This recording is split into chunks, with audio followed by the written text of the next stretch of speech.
Guys one second welcome to my channel. जैसा कि आप सब जानते हैं, जो कर्मचारी 30 जून या 31 दिसंबर को सेवानिवृत्त हुए थे, उनके द्वारा लगातार वार्षिक वेतन वृद्धि प्रदान करने की मांग की जा रही थी। उसके तहत सुप्रीम कोर्ट में भी कई याचिकाएं लगाई गई थी। उन याचिकाओं के तहत सुप्रीम कोर्ट द्वारा शासकीय कर्मचारियों के हक में फैसला देते हुए दिनांक 30 जून व 31 दिसंबर को सेवानिवृत्त हुए कर्मचारियों को वार्षिक वेतन वृद्धि प्रदान करने के लिए अनुमति प्रदान की गई, जिसके तहत मध्य प्रदेश शासन वित्त विभाग वल्लभ भवन भोपाल द्वारा दिनांक 18 नवंबर 2024 को आदेश प्रसारित किया गया है, जिसका विषय है शासकीय सेवकों को 30 जून अथवा 31 दिसंबर को सेवानिवृत्ति के पश्चात आगामी तिथि पर वेतन वृद्धि की स्वीकृति। जी हाँ गाइस, शासन द्वारा भी 30 जून व 31 दिसंबर 2023 के पश्चात रिटायर होने वाले समस्त शासकीय कर्मचारियों को वार्षिक वेतन वृद्धि का लाभ प्रदान करने की स्वीकृति प्रदान की गई है। तो चलिए देखते हैं गाइस इस आदेश में क्या है।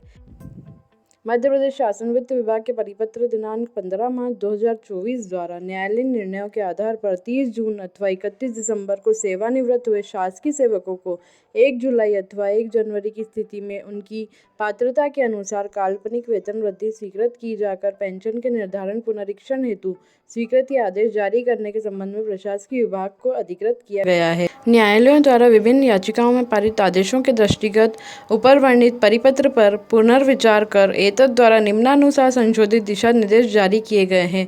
जी हाँ गाइस, शासन द्वारा कुछ दिशा निर्देश भी जारी किए गए हैं, तो चलिए देखते हैं। पहला, राज्य शासन के 30 जून को सेवानिवृत्त हुए अथवा होने वाले शासकीय सेवकों को उनकी शासकीय सेवा अवधि में नियत वार्षिक वेतन वृद्धि दिनांक 1 जुलाई निर्धारित होने पर पेंशन की गणना के लिए 1 जुलाई की स्थिति में तथा 31 दिसंबर को सेवानिवृत्त हुए अथवा होने वाले शासकीय सेवकों को उनकी शासकीय सेवा अवधि में नियत वार्षिक वेतन वृद्धि दिनांक 1 जनवरी निर्धारित होने से पेंशन की गणना के लिए 1 जनवरी की स्थिति में एक काल्पनिक नॉमिनल वार्षिक वेतन वृद्धि स्वीकृत की जाए। इसका मतलब है गाइस, जो भी शासकीय कर्मचारी 30 जून 31 दिसंबर को सेवानिवृत्त हुए हैं, उन्हें वार्षिक वेतन वृद्धि काल्पनिक रूप से प्रदान की जाएगी।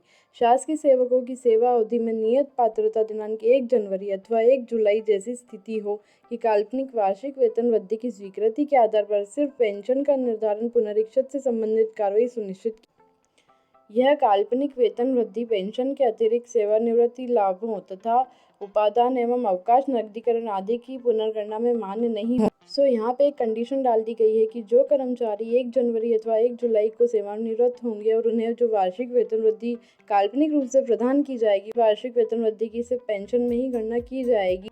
अतिरिक्त जो ग्रेजुएटी है और अवकाश नकदीकरण है, उसमें इस वार्षिक वेतन वृद्धि को मान्य नहीं किया जाएगा। सो गाइस, ये एक कंडीशन शासन द्वारा डाली गई है। इस काल्पनिक वेतन वृद्धि के फलस्वरूप बढ़ी हुई पेंशन का लाभ दिनांक 1 मार्च 2023 को या उसके बाद की तिथि से ही प्रभावशील होगा। जो कर्मचारी 1 मार्च 2023 के बाद सेवानिवृत्त हुए हैं, यह वार्षिक वेतन वृद्धि जो काल्पनिक रूप से दी जाएगी, उन्हीं कर्मचारियों को मान्य होगी। दिनांक 30/4/2023 से पहले की अवधि के लिए बढ़ी हुई पेंशन का भुगतान मान्य नहीं किया जाएगा। जिन व्यक्तियों द्वारा न्यायालयों में रिट याचिका दायर की है तथा सफल हुए हैं, उनके संबंध में पूर्व न्यायालयीन निर्णय के दृष्टिगत ही कार्रवाई की जाएगी। न्यायालयीन आदेशों के अनुक्रम में वित्त विभाग के परिपत्र दिनांक 15 मार्च 2024 के आधार पर प्रशासकीय विभाग द्वारा की गई स्वीकृति को यथावत स्थिति मान्य किया जाता है। पेंशन के निर्धारण पुनरीक्षण से संबंधित उपरोक्त अनुसार कार्रवाई सर्वोच्च न्यायालय में विचाराधीन याचिका में पारित निर्णय के अध्याधीन होगी। सो गाइज, ये वार्षिक वेतन वृद्धि उन कर्मचारियों को मिलेगी जो 1 मार्च 2023 के पश्चात सेवा से सेवानिवृत्त हुए, और यह वार्षिक वेतन वृद्धि काल्पनिक रूप से 1 जुलाई और 1 जनवरी की स्थिति में प्रदान की जाएगी। सो होप गाइज, ये वीडियो आपको अच्छी लगी है। ऐसे इंपॉर्टेंट अपडेट्स के लिए प्लीज़ मेरे चैनल को लाइक कीजिए, शेयर कीजिए और सब्सक्राइब कीजिए। Thank you.